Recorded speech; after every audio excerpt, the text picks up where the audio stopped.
Hello अस्सलाम वालेकुम everyone. तो आज का लेक्चर जो है वो हमारा लेक्चर 20 है और इसके अंदर हम एक रजिस्ट्रेशन पेज को डिज़ाइन करेंगे और उसके अंदर CSS ऐड करेंगे और मैं आपको बताऊंगा कि इस प्रोजेक्ट के अंदर डिफरेंट कहाँ कहाँ पे आप अपनी CSS को ऐड कर सकते हैं। और तो चलें बगैर टाइम ज़ाया किए स्टार्ट करते हैं। तो सबसे पहले मैं अपने पास अपना एडिटर खोल लेता हूँ। उसके अंदर रजिस्ट्रेशन पेज का जो है वो मैंने आपको कहा था कि आप UI वगैरह डिज़ाइन कर लें। अगर नहीं किया तो अभी हम कर लेंगे, कोई ऐसी बात नहीं है। और लास्ट में हमने किया था ये about, home, login, naive bar, registration page, ये सारे हमने क्रिएट किए थे। और ये सिंगल पेज के ऊपर हम लेके आए थे इसको कि जब हम क्लिक करते थे लॉगिन पेज के ऊपर तो बगैर पेज रिफ़्रेश हुए ये वहाँ पे चला जाता था। जिस तरह मैं होम पे क्लिक करूँ तो ये होम पेज पे आ गया, अबाउट पे क्लिक करूँ अबाउट पे, लॉगिन पे आ गया तो लॉगिन पे।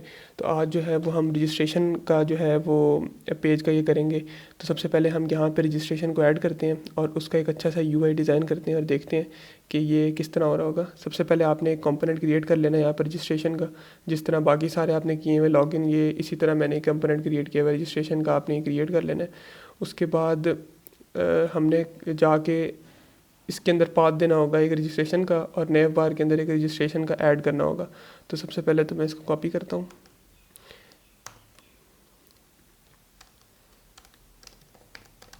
यहाँ पे मैंने इसका नाम दे दिया रजिस्टर और ये जो मैंने इसका पाथ दे दिया है रजिस्टर, Ctrl+S।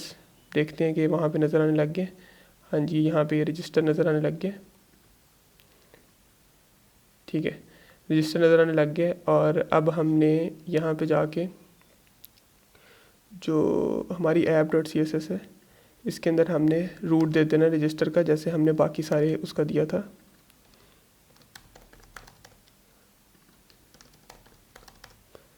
आप लोग जब इसको रन करेंगे तो आपके पास एक प्रॉक्सी का एरर आने वाला है। तो उसके लिए आपने ये package.json की फ़ाइल ओपन कर लेनी है और उसके अंदर आपने ये वाली लाइन कॉपी कर लेनी है। जिस पोर्ट के ऊपर आपका बैकएंड चल रहा होगा, बैकएंड की ऐप चल रही होगी, वही वाली पोर्ट आपने यहाँ पे डाल देनी है, क्योंकि आपका फ्रंट एंड और बैकएंड जो है वो सेम IP के ऊपर चलना चाहिए और सेम पोर्ट के ऊपर चलना चाहिए। तो इससे क्या होगा कि उसको लगेगा कि आपका जो फ्रंट एंड है वो भी उसी पोर्ट के ऊपर चल रहा है जिस पे बैक एंड चल रहा है। तो मैं अगर आपको दिखाता चलूँ कि मेरा जो बैक एंड है वो किस पोर्ट पे चल रहा है, तो अगर हम इसको अपने उसको जाके ओपन कर लें तो आपको याद होगा हमने ये बनाया था।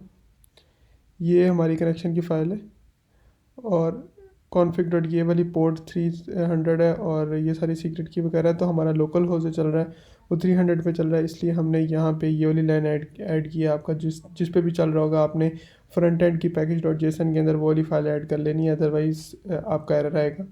तो ये देख लीजिएगा। ठीक हो, आपने Ctrl+S करने के बाद ये सब कुछ जब आप कर लेंगे तो उसके बाद हमारा रजिस्टर जो है वो यहाँ पे आ चुका होगा।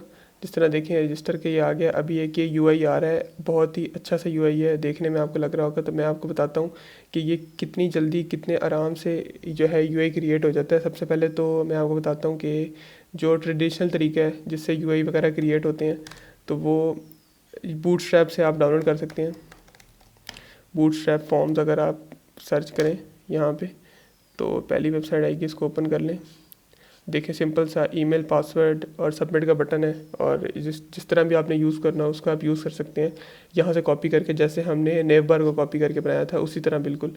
लेकिन अब जो है थोड़ी सी टेक्नोलॉजी एडवांस हो गई है तो अब हम इसको एक नई चीज़ की तरफ लेके जाते हैं और देखते हैं कि ChatGPT जो है वो हमारी ज़िंदगी में कितनी आसानियाँ लेके आ रहा है। और उससे अगर हम UI डिज़ाइन कराएँ और एग्जैक्ट हमारे जो पैरामीटर हैं उसको हम दें कि हमें इस पैरामीटर का UI चाहिए तो वो किस तरह डिज़ाइन करके देगा। तो पहले तो हमें अपनी फील्ड्स देख लेते हैं हम, name, email, work, password and confirm password.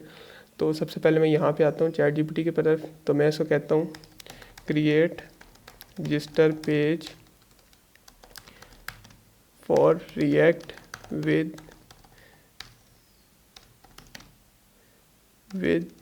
Fields, name, spelling वगैरह गलत उसकी कर लेता है वो ठीक, name, email, password, confirm password. Inter करते हैं इसको तो देखते हैं कि ये हमें एक UI बना के देता है। इसने हमें एक UI बना के दिया है, ठीक है। लेकिन ये बिल्कुल सिंपल सा UI है। इसके अंदर आप देख रहे हैं कहीं पे भी CSS जो है ना वो इंक्लूड नहीं हुई भी। तो मैं इसको अगर कहूँ कि जनरेट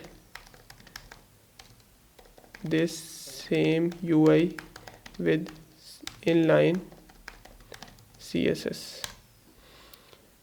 तो अब जो है ये मुझे एग्जांपल दे रही है, देखिए अब इसने इसके अंदर CSS भी मुझे वो करके दिया है, CSS इसने मुझे इसके अंदर इंसर्ट करके दिया है। अब ये देखें जिस तरह इसने स्टाइल लगाया बटन के ऊपर, तो ये जो CSS है बेसिकली हम अगर अपनी फ़ाइल के अंदर देखें तो इधर एक CSS की फ़ाइल भी होती है, हम उसके अंदर भी रख सकते हैं ये। और वैसे जो है ना जो सही तरीका है वो तो उसी फाइल के अंदर रखने के लिए जो है ना रिकमेंड किया जाता है। लेकिन फॉर द टाइम बीइंग क्योंकि अभी हम बिल्कुल ही बिगनर हैं, बिल्कुल बिगनर लेवल से स्टार्ट कर रहे हैं, तो हम जो है जो आपकी CSS होगी वो बाहर ही रख लेंगे ताकि कोई मसला मसाइल ना आए, कोई एरर वगैरह ना आए। जिस तरह आप देख रहे हैं यहाँ पे भी app.css की फ़ाइल है, आप CSS इसमें रख के जिस तरह आप किसी कंपोनेंट को इंपोर्ट करते हैं किसी दूसरे कंपोनेंट के अंदर, जिस तरह हमने ये इंपोर्ट किए हुए कंपोनेंट, इस तरह हम फाइल को भी इंपोर्ट कर लेते हैं। लेकिन हम उस मसले में नहीं पड़ेंगे, बिल्कुल सिंप्लिसिटी की तरफ जाएंगे। तो हम जो है ना वो रजिस्टर पेज के अंदर उसको कॉपी करेंगे वहाँ से, जिस तरह ये मैं बिल्कुल सेम वहीं से कॉपी करके लाया हूँ। इसको आप यहाँ से कॉपी करें और यहाँ पे ला के पेस्ट कर देंगे। जब आप पेस्ट कर देंगे तो आपने ये चीज़ मेक श्योर कर लेनी है कि आपके जो कंपोनेंट का नाम है वो सेम है। जिस तरह इसने इसका नाम रख दिया रजिस्ट्रेशन पेज और नीचे एक्सपोर्ट भी इसने किया होगा रजिस्टर पेज, तो आपने यहाँ पे आके इसको रजिस्टर कर लेना है। जो कंपोनेंट का नाम होता है शुरू में मैंने बताया था वो आपने कर लेना है। अब देखें थोड़ी सी चेंजिंग्स वगैरह जो है जहीं से भी आप कोड कॉपी करते हैं तो वो आपको करनी पड़ेंगी, लेकिन इसने ज़िंदगी में आसानी बहुत कर दी है। तो अगर आप ये चेक करें इसका कोड, तो इसने जो है वो एक्सपोर्ट डिफ़ॉल्ट रजिस्टर पेज की है, हमने सिर्फ इसका नाम चेंज करना है, बाकी ये फील्ड सारी इसने हमें वो दे दी हैं बना के। अब मैं आपको समझाता हूँ कि ये हुआ किस तरह है। अब इसने कह दिया कि हैंडल सबमिट के ऊपर आप अपनी लॉजिक लिख लें। तो हम अगर इसी से कहें, क्योंकि हमें पता है कि हमने कुछ फंक्शन भी कुछ API वगैरह भेजनी होगी, तो अभी हम इससे कहेंगे हमें ये कोड भी लिख के देगा। लेकिन उससे पहले हम ये देख लेते हैं कि कर रहा क्या है। सबसे पहले तो अगर मैं आपको थोड़ा सा इसकी नो हाउ दे दूं फंक्शन की, तो अभी आपको बड़ा अजीब सा लग रहा होगा ये फंक्शन क्या, लेकिन अभी ये बहुत आसान हो जाएगा एकदम से जब मैं आपको समझाऊंगा।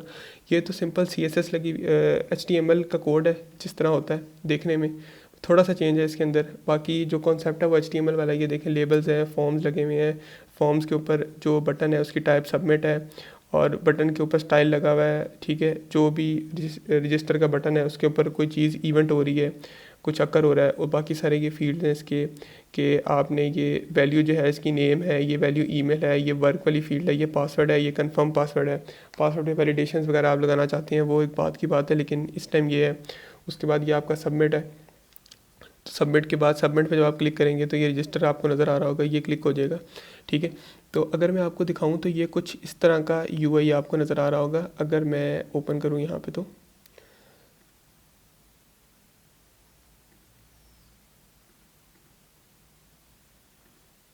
ये देखें, अगर आप ये देखें तो आपके पास ये वाला UI नज़र आ रहा होगा कि ये आपको किस तरह का नज़र आ रहा है। एक ग्रीन कलर का रजिस्ट्रेशन पेज है, नेम है, ईमेल है, work, password and confirm password. ठीक हो गया। उसके बाद ये इसने एक आपको हैंडसम सा जो है ना CSS बना के दे दिया। रजिस्टर के अंदर हमने इसको रख दिया है। रजिस्टर पे क्लिक करें तो ये आपसे सारी फील्ड दे रहा है। अब हमने क्या करना है, अब हमने करना है जैसे ही हम रजिस्टर पे क्लिक करें कि सारी फील्ड्स का डाटा उठा के हमारे बैकएंड सर्वर को ये सेंड कर दे। तो हम ज़रा इसके अंदर आते हैं और देखते हैं जी ये चीज़ कहाँ पर हो सकती है। आप देखें ऑन सबमिट, जब ऑन सबमिट प्रेस हो तो क्या हो, हैंडल सबमिट का बटन चल पड़े। हैंडल सबमिट का बटन हम ऊपर लिखेंगे, अभी हम वहाँ से लेके आए हैं, लेकिन उसने हमें हैंडल सबमिट का कोड नहीं दिया था। उसने कहा था कि आप अपना ही इसके अंदर कोड लिख दें। ठीक है, हैंडल रजिस्ट्रेशन लॉजिक हेयर। तो अगर मैं इसको कहूँ कि submit code to send request for register API, तो देखते हैं ये कैसी रिक्वेस्ट दे रहा है हमें।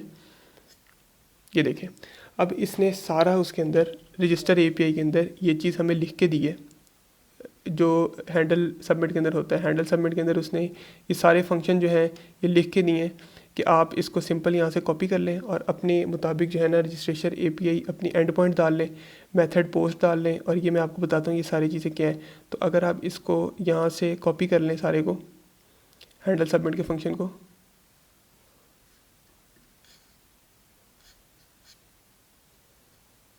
यहाँ से लेके हैंडल सबमिट तक कॉपी करके यहाँ पे ले जाएं अपने पास, ठीक है, और यहाँ पे ला के आप इसको पेस्ट कर दें। और इसके अंदर आपने चेंज क्या करना है, सिंपल आपने अपनी फील्ड चेंज कर लेनी है अगर उसने नाम चेंज दिए हैं तो, जिस तरह नेम की जगह नेम, ईमेल की जगह ईमेल, वर्क की जगह वर्क, पासवर्ड कंफर्म पासवर्ड। और उसके बाद आपने रिस्पॉन्स, ये चीज़ ज़रा है ना यहाँ पे नहीं आ गई है, ठीक है। आपने क्या करना है, फैच एपीआई को कॉल करना है और रजिस्टर एपीआई को कॉल करना है। हमने, आपको याद होगा कि हमने प्रीवियसली जो है ना वो एक रजिस्टर का फंक्शन बनाया था जो कि हमारे सर्वर पे चल रहा था। अगर मैं आपको दिखाऊं तो वो auth.js में ये वाला था। अगर हम इस पाथ को कॉल करें, ये बेसिकली इस पाथ को कॉल कर रहा है, ठीक है, इस पाथ को कॉल कर रहा है। ये फॉर्म डाटा इसके अंदर आएगा, आने के बाद name, email, work, password, confirm password नीचे से हमारे पास इसके अंदर पास हो जाएंगे क्योंकि ऑन हैंडल सबमिट के ऊपर ये लगा हुआ है। उसके बाद आपको ये रिस्पॉन्स का वेरिएबल यहाँ पे लगा हुआ है, ये रिस्पॉन्स आपको देगा जो भी आया है। उसके बाद मेथड आपका पोस्ट है, जैसे हम पोस्टमैन के अंदर करते थे, पोस्टमैन से हम रिक्वेस्ट भेजते थे। जिस तरह ये मैं यहाँ पे ओपन करूँ तो आपको याद होगा हमने शुरू में यहाँ पे जाके डिफ़ाइन किए थे इसके अंदर कंटेंट टाइप क्या होनी चाहिए, पैरामीटर्स क्या होने चाहिए, और ये कि देखिए कंटेंट टाइप, एप्लीकेशन जेसन, और ये सारा कुछ हमने पैरामीटर्स को दिए थे। तो ये भी सिंपल वही है, उसके अंदर आपने कंटेंट टाइप, एप्लीकेशन जेसन दिया है और उसके बाद आपने जो भी डाटा आपके पास आया था वो आपने उसको भेज दिया स्ट्रिंगिफाई करके। सिंपल सी बात है। जब भी आपने कोई एपीआई को कॉल करना है तो आपने यही इसी चंक ऑफ कोड से एपीआई को कॉल कर देना है।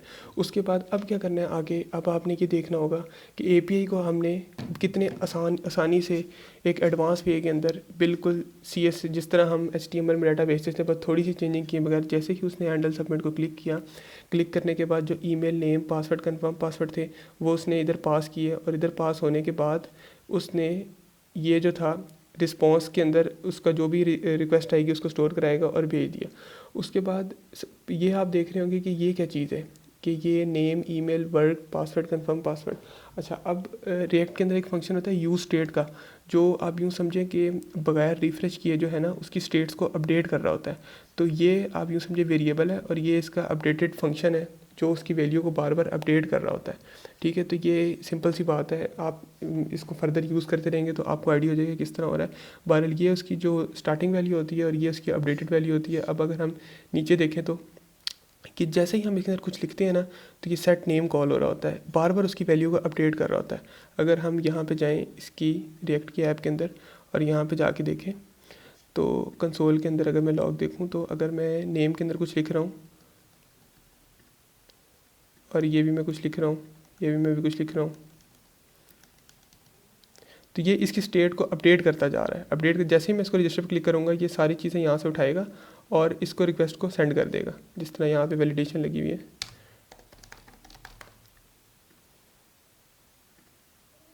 देखिए यूज़र रजिस्टर, ये तो अभी जो है ना यूज़र रजिस्टर हो गया, कोई भी एक्सेप्शन वगैरह नहीं आई और लॉगिन पेज के ऊपर चला गया। अगर कोई भी एक्सेप्शन वगैरह आए या स्टेट के अंदर कोई भी मसला आए तो वो आपको यहाँ पे एरर शो कर रहा होता है। जिस तरह ये अभी यहाँ पे कुछ वार्निंग्स और एरर शो कर रहा है, इसको हम देखते हैं ये क्यों यहाँ पे शो कर रहा है। तो सबसे पहले हम आगे जाते हैं और यहाँ पर चल के देखते हैं। अभी भी ये आपने देखा होगा कि कुछ वार्निंग शो कर रहा है कि रिएक्ट राउटर डोम की क्लास नहीं है। वार्निंग्स की खैर होती है, इनफैक्ट आपका कोई एरर आके क्रैश वगैरह ना कर जाए कोड। तो अगर मैं इधर जाऊँ और यहाँ पे देखूँ कि क्या हो रहा है, यहाँ पे रजिस्टर की एपीआई कॉल हो रही है। उसके बाद मेथड जो है वो उसका पोस्ट है, कंटेंट टाइप जो है उसकी एप्लीकेशन जेसन है और उसके बाद रिक्वेस्ट आ रहा है। अब जब डाटा सेंड हो गया वहाँ पे तो उसके बाद हमने यहाँ पे कुछ चंक ऑफ कोड लिखना होगा जिससे हमें पता चलेगा कि ये जो है ना रिक्वेस्ट जो हमारे पास वापस आई है वो उसके अंदर कोई एरर था या क्या था। तो अगर मैं यहाँ पे लिखूँ const data is equals to await, async await का फंक्शन है, अवेट रिस्पॉन्स लेना है मैंने, रिस्पॉन्स डॉट जेसन, ठीक हो गया। अच्छा, अब जो भी रिस्पॉन्स आया होगा वो हमारे पास डाटा की वेरिएबल में स्टोर हो जाएगा, ठीक है। इफ़ डाटा डॉट एरर, अगर तो हमारे पास कोई एरर आता है तो वो हमें अलर्ट में नज़र आ जाए, अलर्ट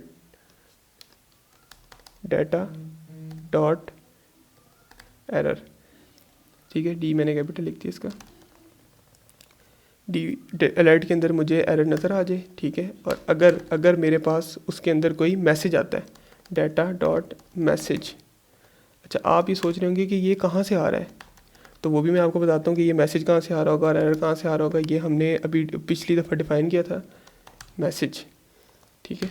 उसके बाद हो जाए कंट्रोल एस, सही हो गया, कंट्रोल एस हो गया। अब हम देखते हैं कि ये एरर और ये मैसेज ये आ रहा कहाँ से है, ये हमने तो कहीं पे डिफाइन ही नहीं किया यहाँ पे। तो अगर मैं आपको बताऊँ, हमने ये काफ़ी देर पहले डिफाइन किया था जब हम इसका बैकएंड लिख रहे थे रजिस्टर एपीआई। तो हमने ये यहाँ से रिस्पॉन्स भेजे थे कि एरर ये है, एरर ये भेजेगा, प्लीज़ यूज़ डिफरेंट, एक ये एरर है और एक प्लीज़ फिल ऑल ये वाला एरर है। और अगर यूज़र रजिस्टर हो जाता है तो हमारे पास मैसेज आएगा। ठीक है, तो ये वाले हम वहाँ पे गेट कर रहे हैं बहुत ही सिंपल तरीके से कि डाटा डॉट मैसेज, जो वहाँ से रिस्पॉन्स आएगा, डाटा डॉट एरर आया तो एरर अलर्ट में करा दे, डाटा डॉट मैसेज आया तो मैसेज अलर्ट में करा दे। अच्छा, उसके बाद एक छोटी सी चीज़ और कि अगर यूज़र रजिस्टर हो गया है तो उसके बाद उसको लॉगिन पेज के ऊपर रीडायरेक्ट भी तो करना है, सही है। तो वो हम किस तरह करेंगे बगैर पेज को रिफ्रेश किए, उसके लिए हम सॉरी, उसके लिए जो है ना हम यूज़ नेविगेटर यूज़ करेंगे जो कि रिएक्ट ऑटोडोम की प्रॉपर्टी है। तो हम सबसे पहले कुछ भी यूज़ करना हो तो उसको इंपोर्ट कर लेते हैं, यूज़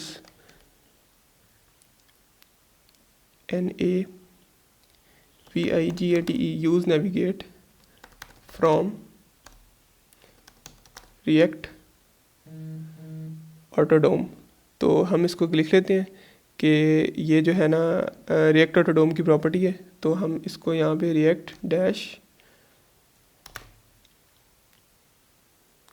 राउटर डोम, सॉरी ये प्रॉपर्टी इसका नाम है, इसीलिए वो मैं गलत स्पेलिंग लिख रहा था तो वो आ नहीं रहे थे। इसको मैं कंट्रोल एस कर लेता हूँ। अब वो मुझे कहेगा आपने डिफाइन तो किया कहीं यूज़ नहीं किया हुआ, तो हम इसको जो है ना वो यूज़ भी कर लेते हैं। सबसे पहले हम इसको इसकी यहाँ पे प्रॉपर्टी ले लेते हैं कॉन्स्ट, इसको हम ले लेते हैं history is equals to use navigate. हमने जो ऊपर किया ये वाले फंक्शन को इंपोर्ट कर लिया, सिंपल सी बात है। अब हमने इसके अंदर हिस्ट्री में इंपोर्ट कर लिया, अब हम हिस्ट्री को यूज़ कर सकते हैं। जब भी हमारा मैसेज आए तो हमें पता है कि हमारी लॉगिन सक्सेसफुल हो गया। तो जब हमारा लॉगिन सक्सेसफुल हो जाए तो उसके बाद वो क्या करे, हमें अलर्ट का मैसेज शो करे और उसके बाद वो हमें लॉगिन पेज की तरफ ले जाए। बस सिंपल सी बात है, कंट्रोल एस। अच्छा, अब हम देखते हैं कि ये हमारा काम कर रहा है सही, ये नहीं कर रहा है। इसको मैं रिफ्रेश कर लेता हूँ। उसके बाद मैं यहाँ पे डालता हूँ नेम की जगह अब्दुल्ला डाल लेता हूँ, ईमेल की जगह डाल लेते हैं हम कुछ भी टेस्ट ईमेल डाल लेते हैं, वर्क में मैं कुछ भी डाल लेता हूँ, पासवर्ड में 1 2 3 4 5 6 एंड 1 2 3 4 5 6।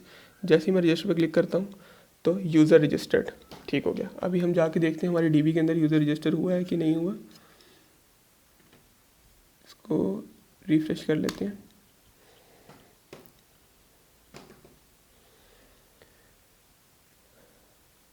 डाटा रिफ्रेश हो रहा है। तो सबसे पहले हम सबसे नीचे जाके देखते हैं, ये देखें अभी जो हमने रजिस्टर किया सक्सेसफुल रजिस्टर हो गया, पासवर्ड जो है वो हैश में रजिस्टर हुआ है, उसका टोकन भी जनरेट हुआ है। टोकन हम आगे देखेंगे कि हमको उसको किस तरह यूज़ करते हैं। टोकन की फील्ड बेसिकली जनरेट हो गई है और उसके बाद जब हम लॉगिन करेंगे तो हम टोकन सेव करा रहे होंगे यहाँ पे, तो वो भी आ जाएगा। तो अभी देखें जैसे ही मैंने उसको ओके किया है, मैं आपको दोबारा कर दिखाऊँ तो हम रजिस्टर के ऊपर जाते हैं। रजिस्टर के ऊपर मैं कुछ भी यहाँ पे नाम वगैरह लिख लेता हूँ, पासवर्ड में 1 2 3 4 5 6 1 2 3 4 5 6। जैसे रजिस्टर पे क्लिक किया, अगर यूज़र रजिस्टर इसको मैं ओके करूँगा तो ये मुझे लॉगिन पेज पे ले आया। अब लॉगिन पेज के जब हम यूआई डिज़ाइन करेंगे तो वो यहाँ पे हो जाएगा। लेकिन उससे पहले मैं आपको बताता चलूँ ये लॉगिन पेज पे लेके क्यों आया, क्योंकि हमने यहाँ पे हिस्ट्री के अंदर ये फंक्शन यूज़ किया है जिसकी वजह से ये लॉगिन पेज के ऊपर आया। तो आज तक के लिए इतना ही। मैंने आपको बताया कि किस तरह हम चैट जीपीटी को यूज़ करके कितनी जल्दी और फास्ट कोड लिख सकते हैं। तो ये बिल्कुल इसी तरह आप एक दो दफ़ा इसकी प्रैक्टिस करें, आपको समझ में आ जाएगा। और अगले जो लेक्चर होगा उसके अंदर में जो आपको यूज़ स्टेट का फंक्शन होगा, अगर किसी को समझ नहीं आई तो मैं और डिटेल में भी बता दूंगा, क्योंकि ये चीज़ें थोड़ी सी नई हैं, थोड़ी सी लेट समझ आती हैं। और ये जो सारा हो रहा होगा, जो कोड हम लेके आए थे, अगर मैं इसको रिवाइज़ करूँ तो सबसे पहले आपने चीज़ का गौर करना है, अपनी फील्ड्स को मैच कर लेना है कि आपकी फील्ड्स के नाम सेम हो, और उसके बाद आपके जो पेज का नाम है वो सेम होना चाहिए, जो कंपोनेंट का नाम है बेसिकली वो आपका सेम हो। और तो उसके बाद हैंडल सबमिट के अंदर आपने या अपनी कंसर्न एपीआई को कॉल कर लेना है। बस ये थोड़ी सी चीज़ें आपने चेंज करनी है और आपने देखा कि कितनी आसानी से चैट जीपीटी ने हमें जो है ना एक यूआई बना के दे दिया। तो ये तो एक छोटी सी एग्जांपल है, आप यूआई कहीं और से भी ले सकते हैं, अपना भी बना सकते हैं HTML और CSS को यूज़ करके। तो ये आपके ऊपर है। तो चलिए मिलते हैं अगली वीडियो के अंदर। अगली वीडियो के अंदर हम अपना लॉगिन पेज डिज़ाइन करेंगे और उसकी फंक्शनलिटीज़ को देखेंगे किस तरह परफॉर्म होगी। मिलते हैं अगली वीडियो के अंदर। अल्लाह हाफिज़।